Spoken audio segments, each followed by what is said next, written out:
Bangladesh cricket বোর্ডে নাটকীয় পরিবর্তন। সাবেক সভাপতি আমিনুল ইসলাম বুলবুলের পরিচালনা পর্ষদ ভেঙে 11 সদস্যের অ্যাডহক কমিটি গঠন করেছে জাতীয় ক্রীড়া পরিষদ। নতুন কমিটির সভাপতি করা হয়েছে জাতীয় দলের সাবেক অধিনায়ক তামিম ইকবালকে। বুলবুল দাবি করেছেন, নির্বাচিত পরিচালক পর্ষদই বৈধ এবং এনসিসির পদক্ষেপ অগ্রহণযোগ্য।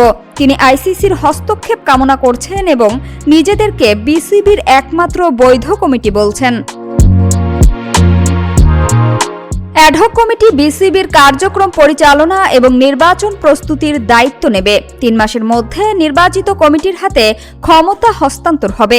তামিম ইকবাল বলেছেন, অবাধ ও সুষ্ঠু নির্বাচন আয়োজন করতে সর্বাত্মক চেষ্টা করা হবে। তামিম ইকবালের নেতৃত্বাধীন কমিটিতে বিএনপির 3 নেতার ছেলে ও 1 নেতার স্ত্রী স্থান পেয়েছেন।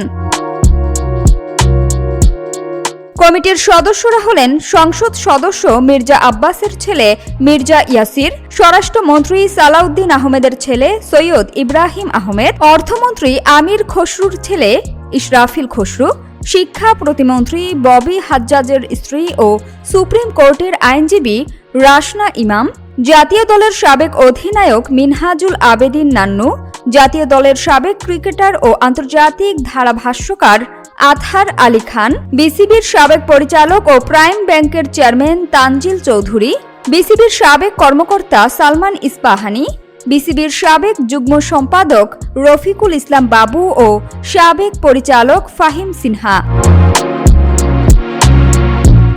2025 সালের 6 অক্টোবর অনুষ্ঠিত নির্বাচনে দুর্বলতা ও অনিয়ম থাকার অভিযোগে এনএসসি তদন্ত কমিটি গঠন করে। প্রতিবেদন অনুযায়ী সাবেক উপদেষ্টা ও কর্মকর্তাদের মাধ্যমে নির্বাচনের প্রভাব ও চাপ প্রয়োগের চেষ্টার উল্লেখ রয়েছে। 2024 সালের 5 আগস্টের পর থেকে বোর্ডে অস্থিরতা, 3 বার সভাপতি পরিবর্তন।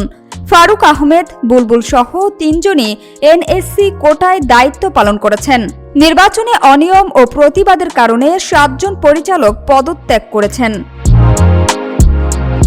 সামিয়া সুলতানা, ঢাকা ওয়াচ।